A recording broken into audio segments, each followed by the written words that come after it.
Hi everyone, in today's video I'm going to show to you how to take money out on Prizepicks. So the first step is to make sure you are signed into your account, then navigate to the settings and view all options.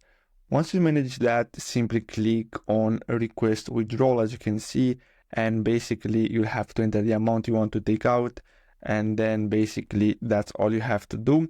And now keep in mind that many customers qualify for instant withdrawals.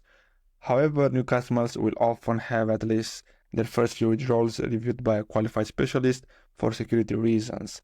So this review takes between 6 to 12 hours, most of the time toward the lower end of that range. And as you can see, once your withdrawal is approved, you have two different choices to get your money.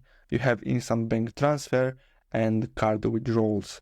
So I really hope you found this video helpful. Don't forget to like and subscribe, and I'll see you in the next video. Thanks for watching.